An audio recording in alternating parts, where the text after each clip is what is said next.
If you ever felt tired, overworked, or unsure about how to actually sell your craft and want to turn your passion into a real, organized, and profitable business, you are in the right place. Hi, I'm Christina, creative business productivity coach and someone who truly understands what it feels like to juggle creativity, clients, and real life. This podcast is here to help you grow from feeling overwhelmed and doing everything on your own to building a creative business that feels organized, sustainable, and actually works for you. Because you're not meant to figure this out alone. Let's get into today's episode and welcome to the Art K Coach podcast. Hey, my sweet friend. If you enjoyed this episode, the best way to give back is to follow the podcast, download the episode, and leave a review. It helps more cake artists like you find this space. Share it on social media, tag me at the Arcade Coach, and come say hi. I would love to connect with you. You can also follow me on Instagram, Facebook, and TikTok, or check the links in the show notes to stay connected. Well, hello, my sweet friends, and welcome to another episode of the Art Cake Coach podcast. Christina here, super happy to have you back. Today's guest is Steve Golding, a model maker turned Wells cake boss who's been reshaping the cake retail industry. What started with crafting cupcake stands at Wedding Acrylics soon grew into something much bigger, the Vanilla Valley. Now 12 years strong, Steve's business has become a go to destination for both professionals and hobby bakers alike, offering a full spectrum of cake decorating supplies. From his roots on hands on craftsmanship to building a thriving brand, Steve's journey is layered as the cakes he helps create. Hello, Steven. How are you today? Hi, Christina. Thank you for having me on. I'm very well, thank you. How are Uh, you doing? I'm doing great. Thank you. Thank you for saying yes. Thank you for being here. I mean, you guys have been so supportive of the podcast.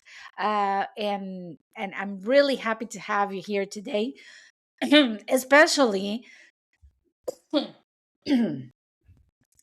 especially because I want to expand the audience perspective into the business ecosystem of the cake industry and not just the bakers, not just the cake decorators, not just the artists. So it's great to have you here.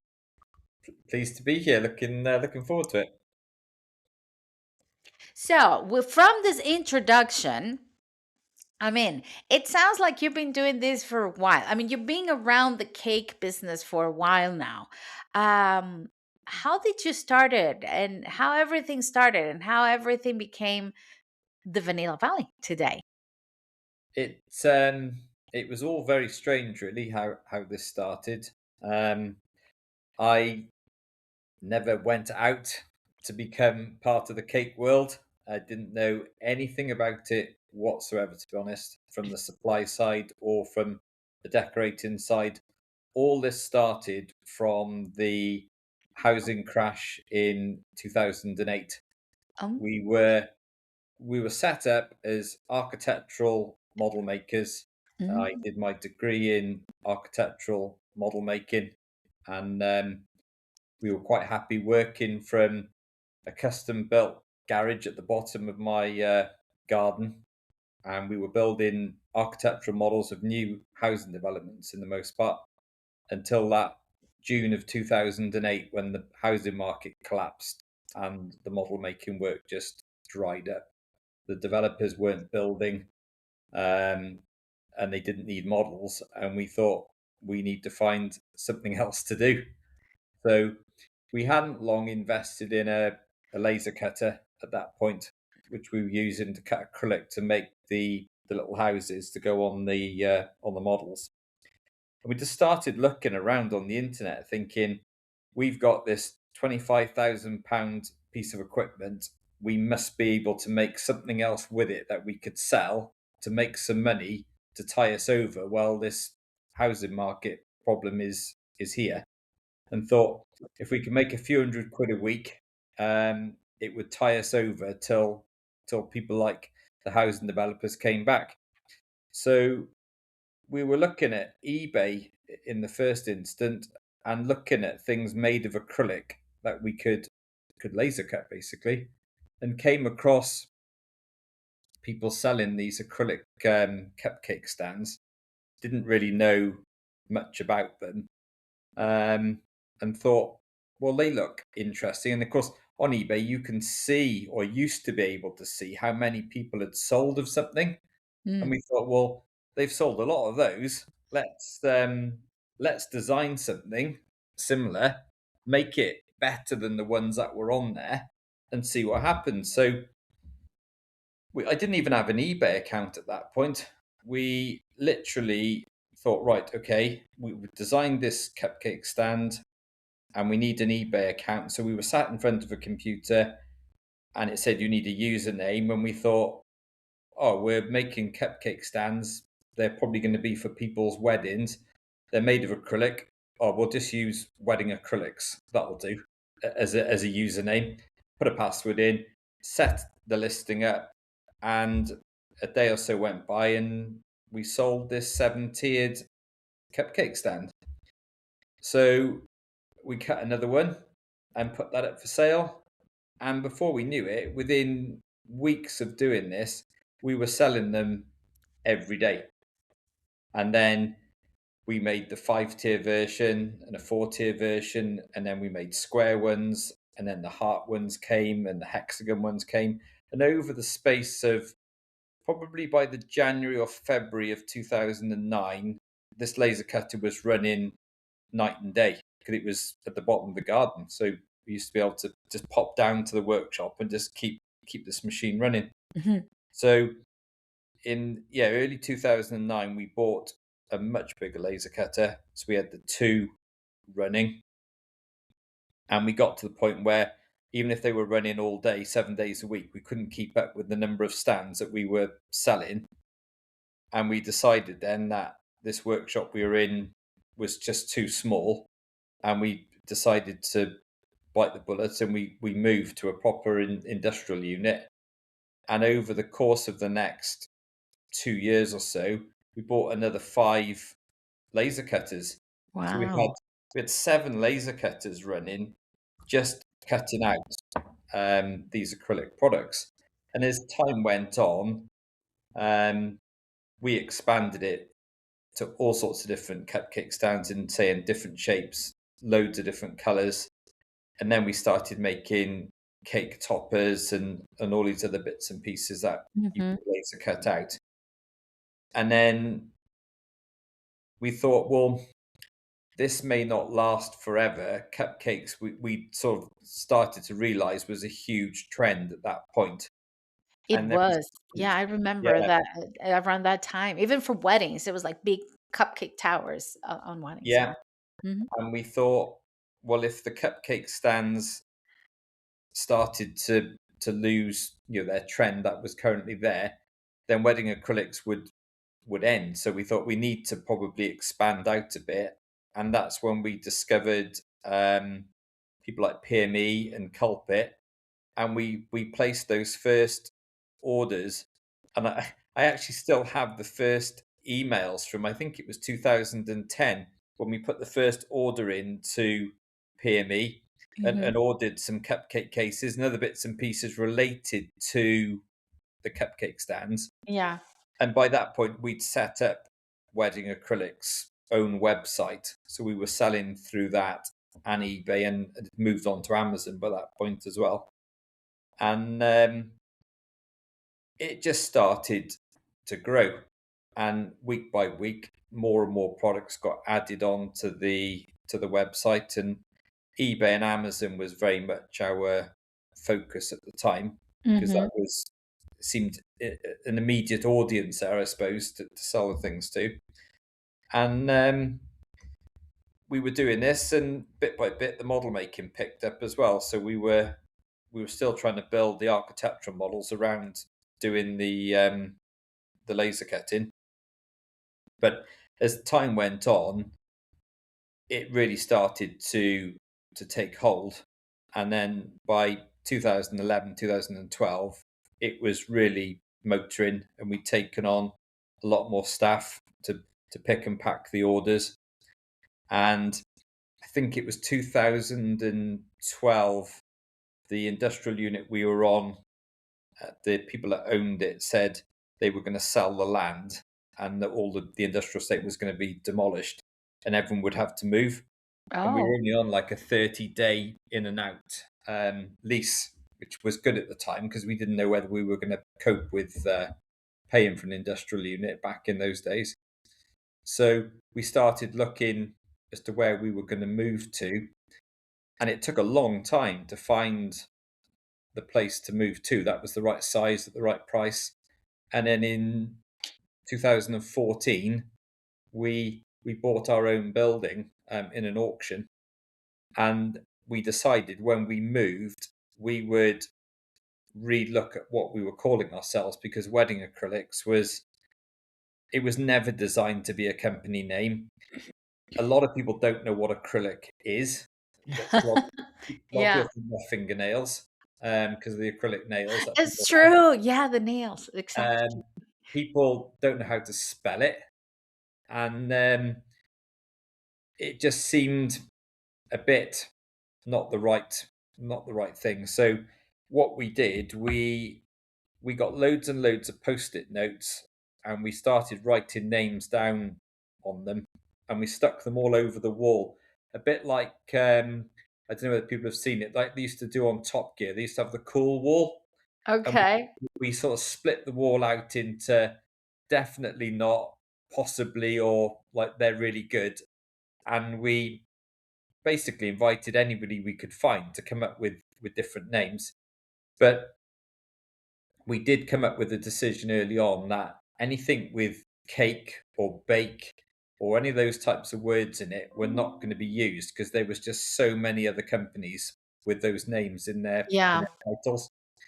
And that was where Vanilla Valley came from. Eventually, it took an awful long time. Originally, I didn't like any of the names that came up. Yeah. Um, they all got thrown back in a box, and we just thought maybe we need to get a professional branding company to sort this out for us. And we had some quotes, and I was like, "Oh, I'm not paying that." It's like, right, get the box back out. There's got to be Put something. Yeah, the stickers back on that wall because I'm yeah. not paying for that. I mean, all these post-it notes on the table, and the Vanilla Valley was there, and I was like, "That's it. That's the one." I was like, Yeah. "Why haven't we picked this?" And they were like, "Oh, you said you didn't like it, and this, that, and the other." And I thought, "No, that sounds brilliant." So we're very fortunate that Andrew Gibbons, that works with us, is absolutely fantastic at graphic design, and Mhm. he designed all the logos and the color and everything for it, which we're still using today. So that was back in 2013, 14. So we're now in our own building that we've bought and customized, and here we are in 2026, 12 Wow. years later. Uh, Yeah. the only issue we've got with this building is it's by a river, and we've been flooded twice. So Oh, that is a bit of an ongoing problem. We okay. we did have floodgates fitted a couple of months ago, ready for the winter, but it's a difficult one to try and relocate now at the size that we are. To find somewhere else is a very difficult proposition, really. It's a difficult one, yeah, because Yeah. Vanilla Valley not only I mean, it not only, uh, pivot, change, moved, I mean, you did it all from the beginning, but it has grown also because you also have the sister company, right? Yes. The wholesale company. So Yeah. it's big now. It's very big. Yeah. We um, we found that the demand for things like boards and boxes is become bigger and bigger, and in order to survive and grow, we invested in buying in larger quantities, and yeah, it has enabled us to offer the wholesale Mhm. for those products, which seems to be working really well. Excellent, excellent. It's so interesting. I mean, I've been listening to the whole story. I've been writing down some things in my note, here, my notes, because I mean, one of questions that I was going to ask you was what was your biggest challenge when starting? But I mean, you already told me you went through so many changes. Now, what's interesting is many people who start their businesses, and either if you're a baker or anything related to baking, I think, okay, I do this, and this is, I mean, this is what I do. This is how I do it, and I stick to it. And if it's not working, it's everybody else's fault. It's not mine. Yeah. And then they end up just like throwing the towel. Like, no, it's not for me. Uh, do you think all of this? I mean, all of these things that happened so early on, and that you had to change and to pivot and to change name, rebrand, move location. Uh, is that something that has helped you succeed as a business owner and has helped Vanilla Valley succeed as well? I think so. I think you cannot afford to stand still. Even if it's working well, nothing lasts, or it doesn't seem to. Mm, The world moves on, things change, and what's working now is not necessarily going to work next year or the year after. And you have to keep reinventing yourself. And the other thing you find is that if you find something that works really well, it won't be long before somebody else picks up on it. And the next thing you know, you've got company and somebody else is doing the same thing as you're mhm, doing. You've got to keep changing and moving forward, and looking for ways of moving sideways and other things you can add to what you're already doing. Um, but I think that the one thing that hurts the most, I suppose, for businesses is the overheads. It is, you've got to try and keep the overheads low. It, mhm. the higher those overheads go every month, the bigger the number is you've got to turn over just to meet those monthly Yeah, just to break costs. even, right? Yeah. Mhm. And businesses are being hit all the time with extra cost. It seems to come from everywhere. As quick as you're trying to cut costs, more seem to come along. But no, I think you just have to keep looking for the next thing to do. Mhm. It And apart from anything else, I think most business owners, we get bored quite easily, and you're looking for the next challenge and something exciting to get your teeth into. And it'd be very boring doing the same thing year after year. Yeah, I know. I Um, know. I Yeah. mean, even though we are a cake decorating retailer, because of the model making, we've got full workshop facilities on site in the building. So we've got machine rooms to be able to do woodwork and carpentry and that kind of thing. We've Mhm. got full spray booth facilities. We've still got all the laser cutting. So if we need to manufacture something, all those facilities are there. So we're not just retailing, we're making the cupcake stands, the ganache plates, the Mhm. cake poppers, we're doing the edible printing. We've got facilities to make cake dummies to pretty much any shape or size, which can all be done here on site. So there's still elements of almost what feels like the model making involved in Vanilla Valley as well, Yeah. Yeah. which which is great because buying the products in and reselling them is one thing, but to have the ability to be able to design stuff and customize it is really good as well. I mean, It we've is. even gone down the route of we do, pizza boards that can be engraved with people's names on, and custom messages, chopping boards the same. Mhm. And it's just all extra things that you wouldn't necessarily find in your average high street cake decorating shop. Yeah, yeah. It's, It's yeah.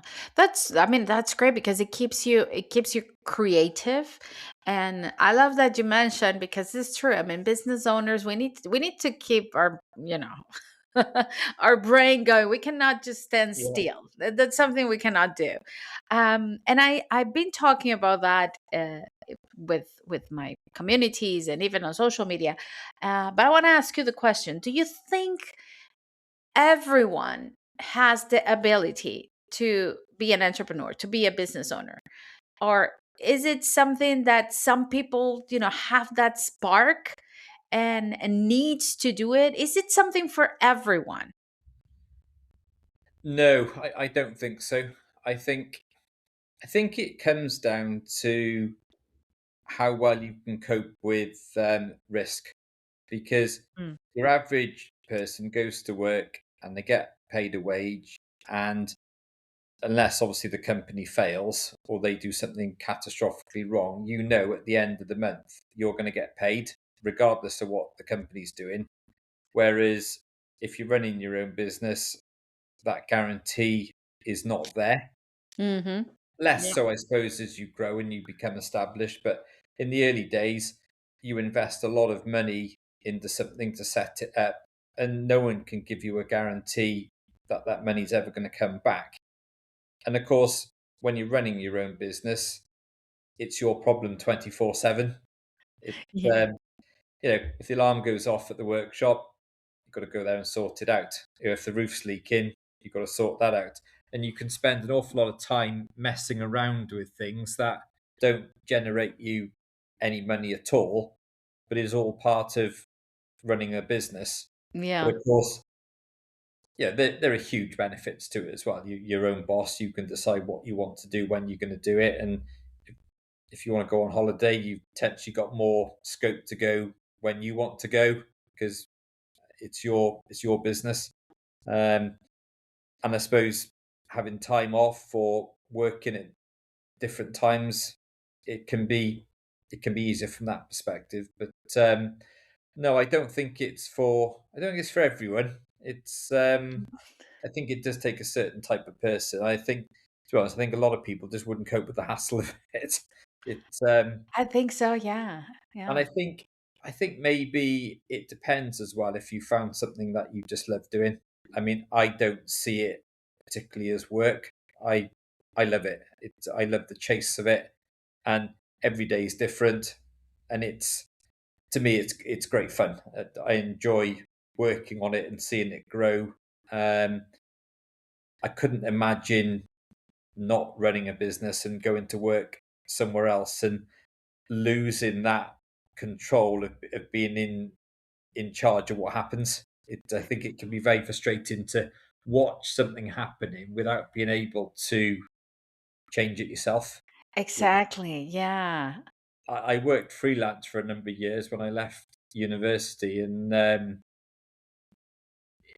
I suppose it's always easy to criticize, but you're working in places and you think, oh, if only they did this, that, or the other, it would I know. I make know. a difference. Um, I'm sure people say the same about me. It's like, oh, why didn't you do this, that, and the other? But no,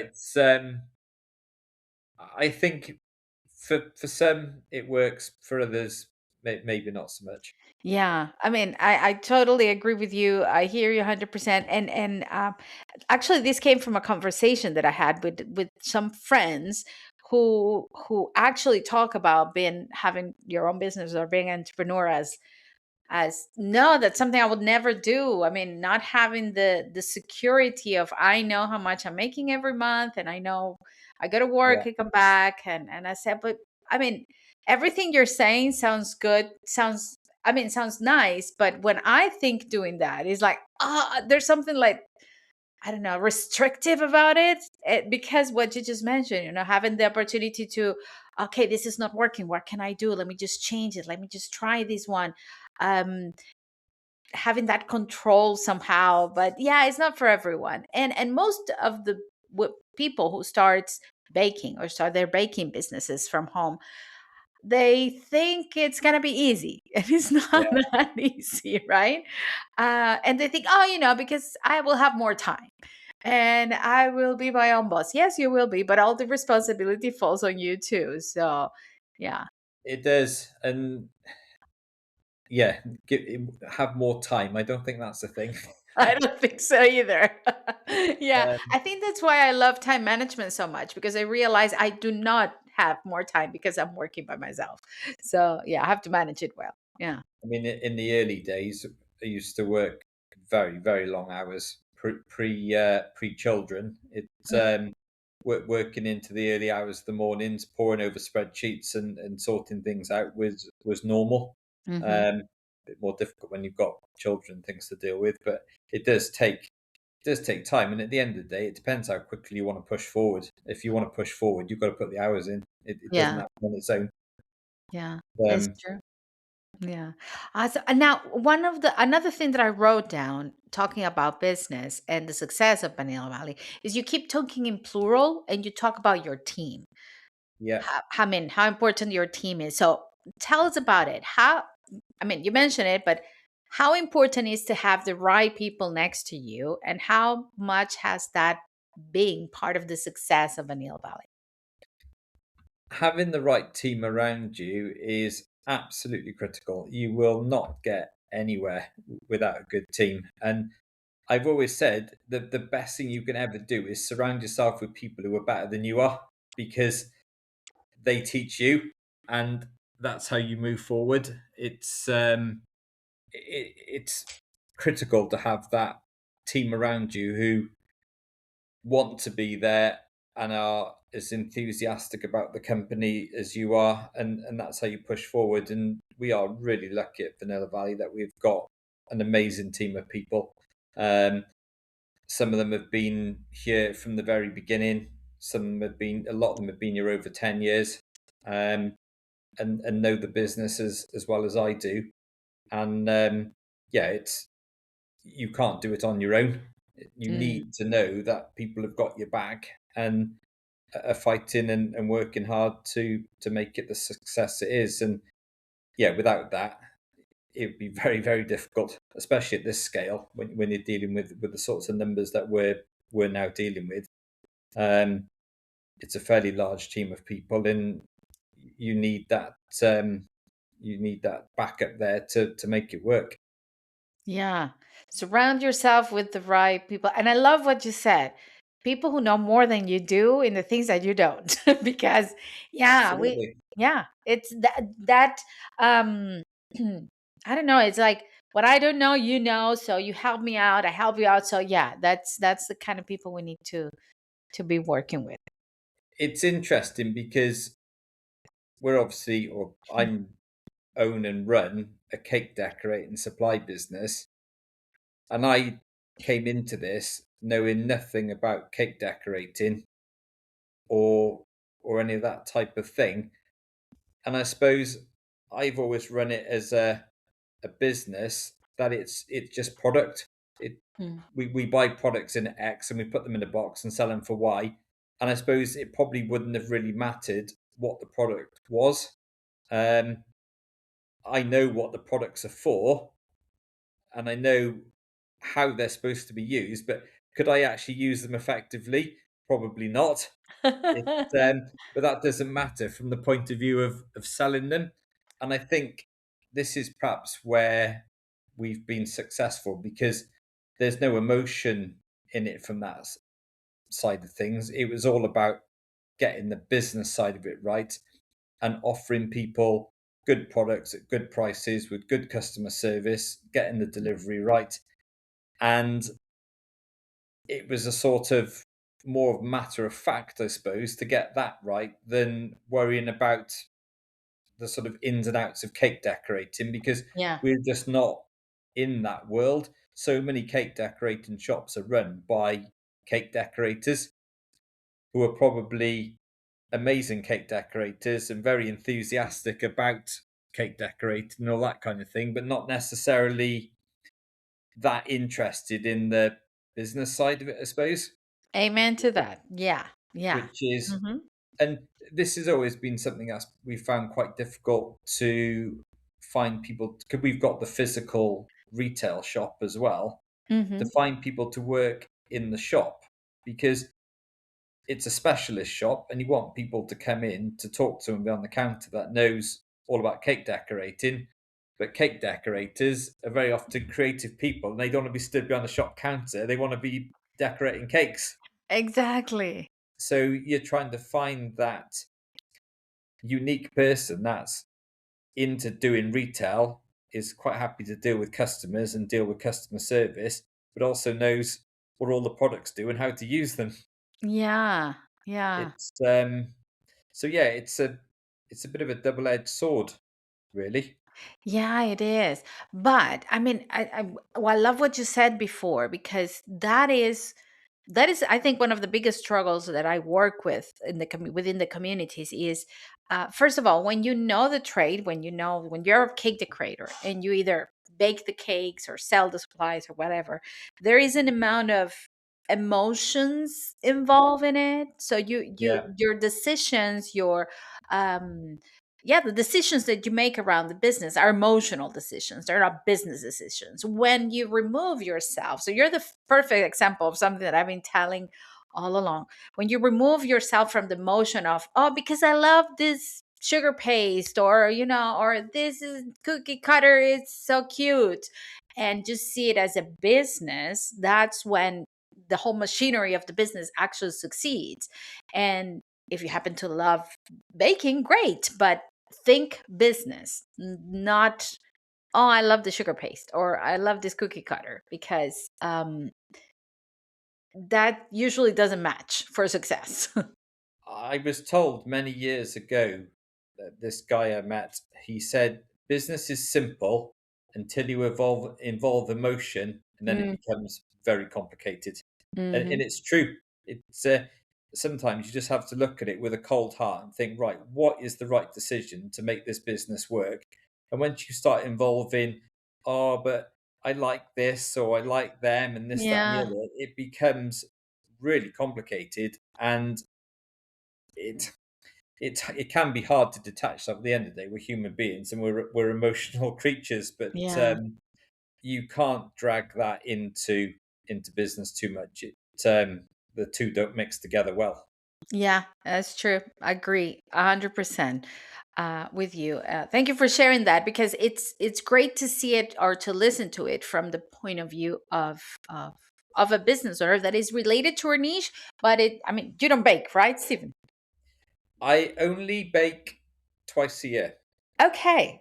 It I've got twins, so we bake them a birthday cake once a year. Okay. Um, I got to say, my wife, in the most part, does the baking.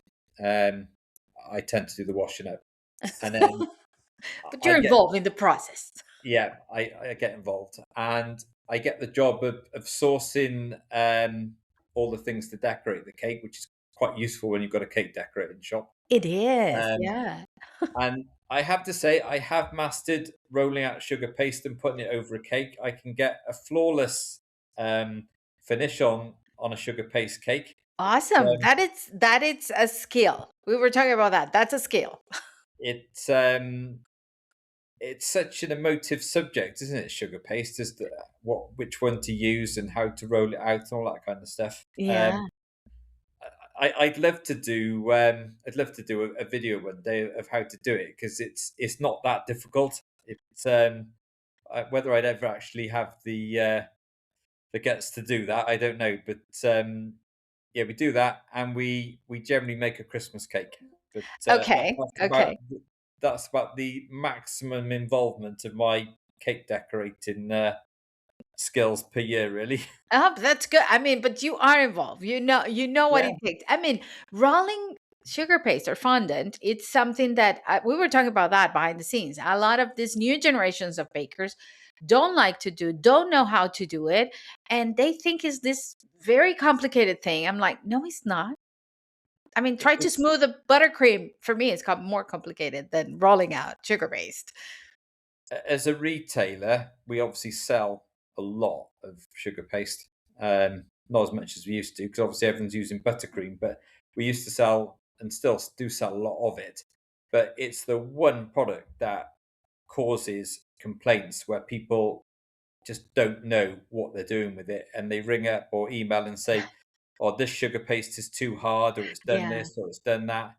And there are so many variables that affect how it works, especially with heat and humidity and hot Hmm. hands and people not kneading it properly. And oh, there's a whole list. It's a bit like politics, isn't it? You could argue till you're blue in the face which one's the best, and you'd never win the argument because No. everyone's got their own choice. But Yeah. it's a complex subject, sugar. It is. I can't. I got to the point that said, for me, this is the one that works Yeah, because it's at it. It doesn't have to do with brand names or anything. This is the one no. that works for me because of where I live and my hands are hot. So all of those things. But yeah, great. No, before we continue with today's episode, a quick thank you to our sponsor, the Vanilla Valley. The Vanilla Valley is a cake decorating supply shop where you can find everything you need, from tools and colorings to cake board, boxes, and other baking essentials. They also run a multi-buy deal on popular brands like Pro Gel, Color Meal, and Sugar and Crumbs, which is perfect for you if you're stocking up your cake studio. You can also join Club VV for free. The more you shop, the more you save throughout the year. And if you're running a busy cake business, they've also launched the VV Wholesales, their wholesale sister company for buying essential items like boards and boxes in bulk. You can find all the links in the show notes. Now, let's get back to our episode. Talking about products, because okay, you don't use them in daily basis as a baker, but you sell them, and you know what sells, what doesn't sell, what people like, what people don't like. Any I mean, what products are becoming popular right now? What trends do you see in cake decorating that is translating to the supplier, uh, to supply, to you as a supplier? At the moment, I think that probably one of the biggest things that we're currently selling are the colorings to go into buttercream. Oh, Um, okay. things like Color Mill Mm-hmm. is hugely popular at the moment. There's a brand called Sugar and Crumbs that make flavored icing sugar. Mm-hmm. That's very popular. The the packaging is a big part of what we do, just because every time somebody makes a cake or cupcakes, they've got to put it on something and they've got to put it in something. So they're very boring products, but cake boards, cake boxes, cupcake boxes, um, piping bags, anything that's um, used on a daily basis and Mm-hmm. then obviously goes with the cake. Um, Cake makers are constantly rebuying them. Mm-hmm. So trends are always difficult to put an exact thing on it, but buttercream is very much a thing at the moment more Yeah. than sugar paste. Um, we went through a period where the drip cakes were a huge thing. I think Yeah, true. I think they're still there in the background. You still see them. We used to sell an awful lot of drip. Um, not so much as we used to, but it's still there as a Mm-hmm. theme. Um, and then yeah, I don't know. I couldn't say anything else in particular. I would have put my finger on, but the buttercream cakes is definitely the current the current method It is for the current trend. Yeah, yeah everywhere. Like I say, I'm from the sugar paste generation, so I mean they look amazing and I love them, but I'm still sugar paste team over here. Yeah. yeah.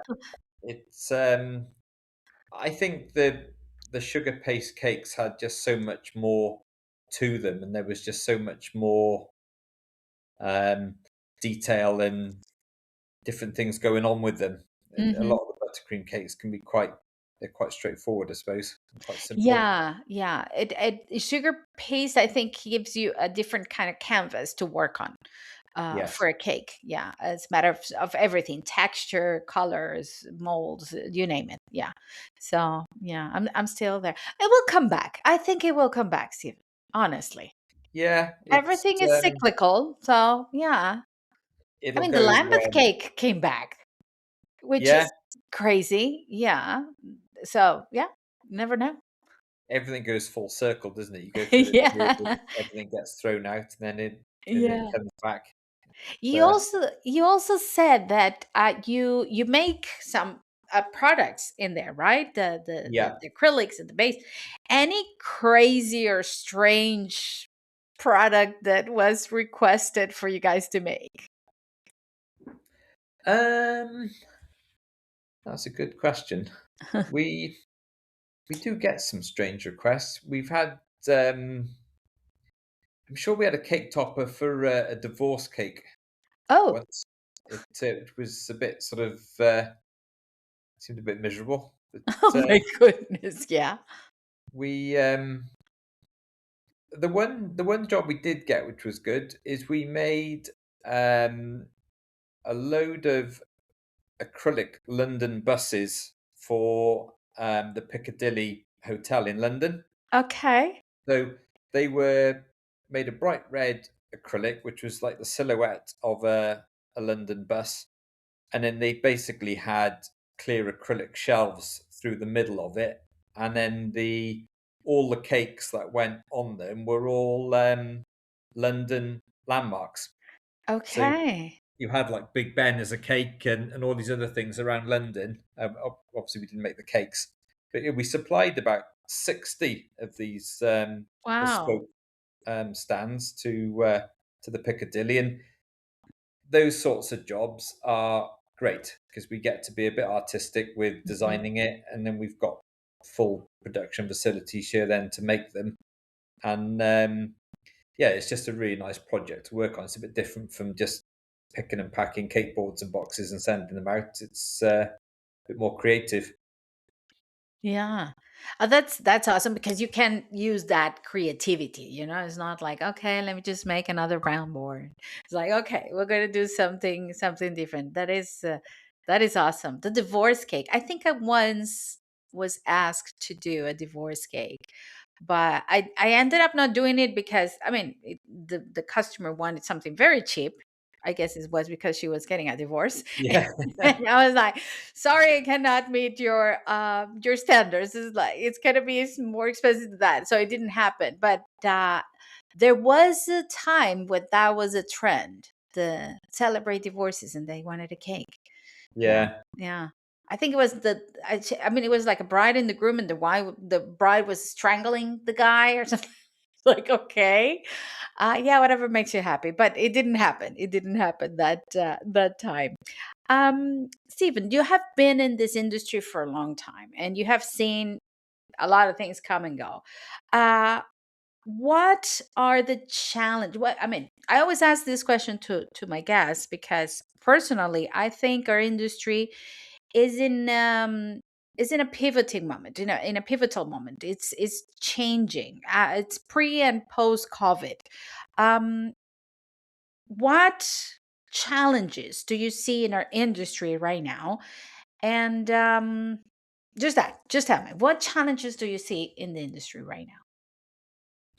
I think the biggest challenge at the moment is the amount of cake makers who are making cakes and selling them, needing our products, has dropped Mm. dramatically. Um, and I think there's just less people doing it than there were. Hmm. Um, I obviously don't have numbers on it, but whether the amount of people who are going out of the industry who are older, who've just retired or have just stopped for whatever reason, are they being replaced by youngsters coming through? Difficult to know, but we've seen the numbers drop of the number of people shopping and looking for the products online. So I think the biggest challenge is we're potentially offering the products to a smaller pool of people than Hmm. we were maybe 5 years ago. It's again, is cake decorating a trend that comes and goes, and it boomed. I mean, it was certainly booming in 2009, 2010 when we were making the cupcake stands, and maybe we're just waiting for the next boom. Hopefully, it's around the corner. We hope so. We really Yeah. do. We really do. Yeah. It's interesting you mentioned the new. I mean, it's the people who are just getting, I don't know, maybe retiring or not doing this anymore. Are they being replaced by younger bakers in what is happening to these new generations. I think there's a lack of new generation, because and here's my next part of the question comes. I think social media is creating some expectations in the people who are doing it, and there is this also big wave of content creator bakers. They're there just to create content, not to sell Yeah. the cakes, and that is what is attracting the younger generations, right? The content creation and not the baking per se. Do you think that's something that could be affecting the what's happening right now? Yeah, it's difficult to know exactly, but you know, there's so much stuff online now, especially with AI and people seeing images of cakes that they're not even real, and I don't think people even realize they're not real. And something we see quite often on the Facebook groups is, customers sending in pictures to cake makers saying, "Oh, I want a cake like this," and you're thinking this is not even possible to make because that is not it's not real. Yeah. And I think it it raises people's expectations of what's possible, and then when you look at it in reality, you think, well, that doesn't look like that, but it's like, well, this is a real cake, and that's not. Yeah. It's so yeah, I don't think that's helping us. But I think one of the biggest issues I think is cost. Um, it's not cheap to buy ingredients, and nice cakes take a long time to make and do well, and that comes at a price. Hmm. It's um, it's very difficult when you've got people comparing bespoke cakes from professional cake makers with factory made supermarket cakes, which are very, Mm. very cheap. Um, It's a different thing. Yeah, they're it is. total different things. Yeah. And I think, money seems to be tight in a lot of places. People talk about this cost of living all the time, and bespoke cakes are a luxury product, and that they have a price tag attached to them, and rightly so. And in many ways, I don't think cake makers charge enough for what they put into them. Yeah, Yeah. yeah. That's another thing that is happening, and it's not making, it's not helping the cake decorators or the bakers, the cake makers survive as a business because they're not charging what they should be charging. It's an ongoing conversation. This one, It uh, is. I think you could yeah. do a whole podcast on what a cake should cost, Oh and my goodness. I mean, I've been talking a lot about that. We talk about this with I have talked about this with many of the guests.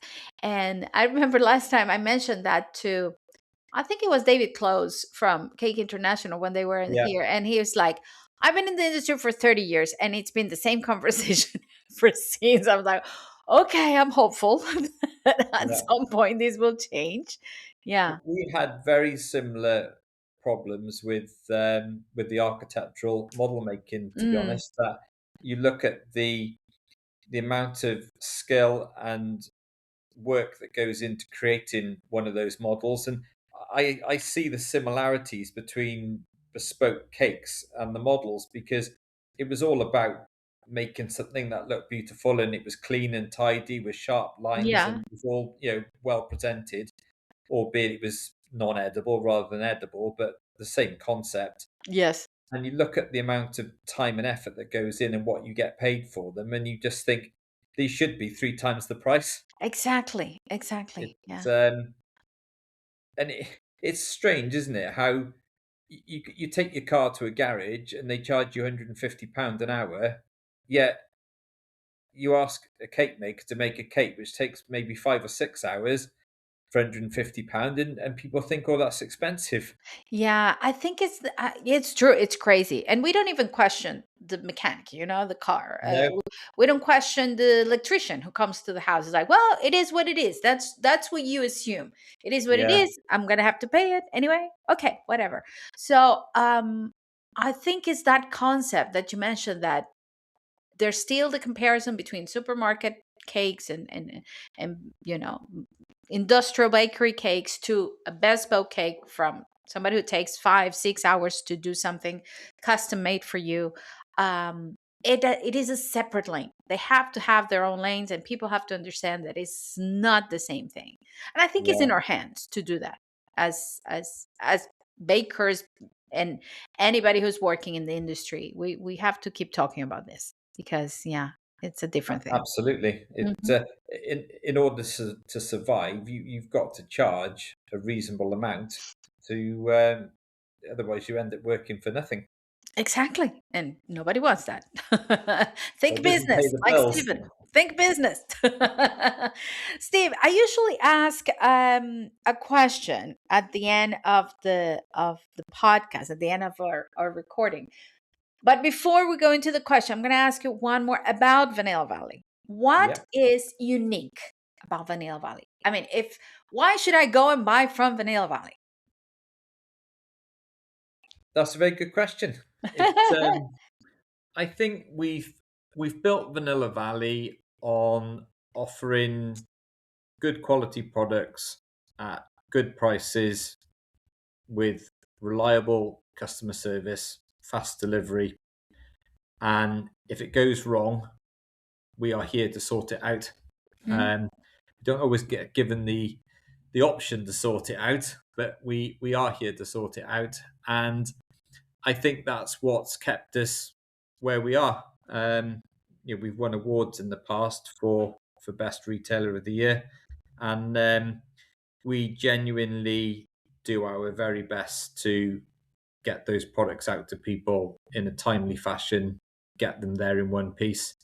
Um, our our biggest gripe, I think, with doing this is the third party carriers are our biggest failure, I suppose, where once that parcel leaves us all beautifully packed and sorted, what they do with it between leaving us and taking it to someone's front door is completely out of our control. oh yeah. And it's very, very frustrating when it gets there damaged or it goes to the wrong place or gets lost. And unfortunately, in the most part, we take the brunt of that because people see it as our problem, Hmm. not the carrier. Um, Thankfully, they're few and far between in comparison to the numbers we send out. It's a small percentage, but you're obviously striving for 100%. If somebody's ordered and paid for something, you want to send it and you want it there in a timely fashion and it to be arriving there in good order. But no, at the heart of everything that we do here, it's all about giving customers what they want and what they need. It's if you get that right, I think you go a long way towards. Our business was built on repeat business. You want people to come back week after week, knowing that they're going to get the service they need and Hmm. rely on us. And that's the secret. I mean, that's it. That's it. It's Uh, quite simple, really. it is simple. It is simple, but you have to focus your service on that. And again, that's something that many cake makers out there don't don't think about or take it for granted, and it's not because that's what's going to make your business sustainable and keep growing. The Yeah, mhm, that the customers come back definitely. Yeah. yeah. We've got a huge regular client base, and that's what keeps Vanilla Valley going. Are those regular customers that keep coming back Hmm. time after time, and the hope is that that continues to grow. And as I say, we just try our very best to give people what they need. Yeah, yeah. And that's it. That is the secret. And Absolutely. I have to say, as I mean, with the podcast, I think I started working with you guys was last year on Cake International, and Yeah, as a demo artist at Cake International, I felt the support from you guys.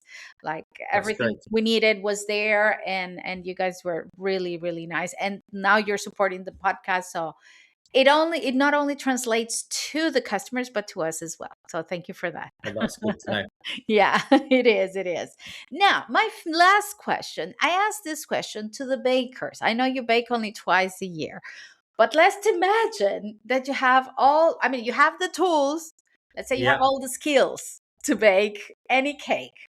So, if you could bake any cake for anybody, dead or alive, who would that be and what would that cake look like? goodness me, God, that's a big question. I asked this question to everyone, but of course they're bakers. Maybe we can translate it to who would you like to be a customer? Maybe somebody famous who would like to be a customer at Vanilla Valley. I don't know. The I think, given the choice, the one person who I would love to have met, and I would love to have made them a cake, would be Steve McQueen from The Great Oh, Escape. really? Maybe I could have made him a victory cake Oh, that's so if cool. he'd actually managed to escape. But, what cake would I make him? I think it would have to be a chocolate cake. Hmm. Can't go wrong with chocolate cake. You can't go wrong with chocolate ever. Uh, yeah, I'm not sure I'd be the right person to make it, but It's okay. We're imagining. I would. Yeah, that's what I would go for. Oh, that's so awesome. That's so awesome. What's your favorite cake flavor, personally? Is it chocolate? Um, no, I think given the choice, I would. I love Christmas cake, fruit cake. Fruit It's cake. Okay. yeah, Okay. really good fruit cake with everything in it. It's yeah, that's just a great slice of It is a piece great of cake. cake. Not, It's, but it's funny. It's a cake that not everybody's a fan of. It's no, no, I think God, the argument between fruit cake or sponge is that that's another huge discussion yeah, in itself, that's isn't it? another ongoing argument. Yeah. Yeah, it's. I mean, I think that's God. That's probably something else that's changed over the years, isn't it? That fruit cake is probably not as popular as it used to be. Yeah. Yeah. True. It's a lot more sponge cakes around now than there were. But no, you can't fault Christmas cake. I mean, it's the whole thing. It's what represents. It's Christmas time. Is the amount of time that you spend, soaking those fruits in the liquor and all of that. So yeah, it has its magic. It does. Absolutely, it's a work of art. A Christmas cake. It is. It is, and it can go wrong in so many ways. So yeah, a Yeah, good Christmas cake or a good fruit cake, it's good. I indeed. agree with you. I agree with you. Excellent. Now, Stephen, tell me something. Where can people find, if, I mean, of course, I mean, I know where you're located, but if anybody from outside the UK wants to buy from you, is that possible? Is that something that you guys do? Yep, the website will ship all over the world. So Awesome. that doesn't matter where you are. There are slight restrictions on certain products that can't go Hmm. in airplanes, aerosols, etc. But no, we ship worldwide, and we've got the physical shop here in Cardiff as well. So we get people coming from all over the UK to shop with us. I suppose again, it's a bit of a unique setup with the shop because although there's only about 2,500 products in the shop, all the other products that we've got on the website are on site. So even if it's not on display in the shop, it may be in a drawer upstairs. So if somebody comes in and asks for something random, if as long as we've got it in stock, we can just walk upstairs and go And and find find it. it. Yeah. Um, so anyone that lives local to us is in a favourable position really because they've got all this on their doorstep. I mean, the amount of cake decorating shops in the country is also a lot less than it was a Hmm. few years ago as well. So we've got the best of both worlds really, online or in person. But, Perfect. always Perfect. glad to see people in the shop. Excellent. And I will leave the links to the shop online and to all your socials on the show notes so anybody can find you guys. Go check it out because, and another thing, you have to follow them on on socials, on Instagram, because whoever is in charge of your Instagram account, I have to say, is doing a great job. I mean, it's so entertaining. It's so It's good. we've got a wonderful lady that runs our socials for us, and she's done absolute wonders with it over the last year or two. So no, we're really enjoying that. It's good to be out there. But the one thing to say as well is that if you do go on the website and you're baking regularly, make sure you sign up to Club VV, because Yeah. that is where you will get the best prices and all the exclusive offers and emails that we send out, which Hmm. you won't see if you don't sign up and get an account. So make sure you sign up, and it's a tiered discount as well. So the more you spend, the cheaper it gets. So it does help out a little bit Of for course it those. does. Of course it does. Go check it out. And also the whole store in case you Wholesale, need to yeah. buy in bulk. Yeah. If you need bulk boards, boxes, and that type of thing, we've got containers full of it here, ready to go. Excellent. Excellent. Stephen, was so good to have you here. I'm really happy to have shown a different point of view within the industry. So thank you so much for saying yes. I know you're very busy, and so thank you for taking the time to share this a little bit with us. Thank you And so much for the invitation. yeah. It's been great to be on with you, and look forward to catching up with you again soon at Cake International, I expect. Hopefully, yes, and best of luck with everything at Vanilla Valley. We'll keep in Many touch. thanks. Yes, yes. And to everyone listening, thank you so much for listening to today's episode. And I'm going to say goodbye as I always say goodbye. Stay safe and stay creative, my friends. I'll see you next time. Bye bye. If you've been feeling overwhelmed, unsure what to focus next, or like you're constantly busy but not really moving forward, the Art of Creative Business community is for you. Inside, you'll find all the help creative home business owners need to go from feeling scattered to actually having a clear plan, structure, and direction in their business. Remember, you don't have to figure it out your creative business alone.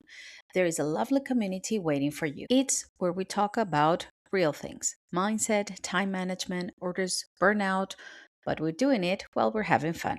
So, if you're ready to go from an overwhelmed creative with no time to enjoy life to a creative business owner with a plan and a productive business that brings you joy and an income, come and join us. I'll leave you the links in the show notes.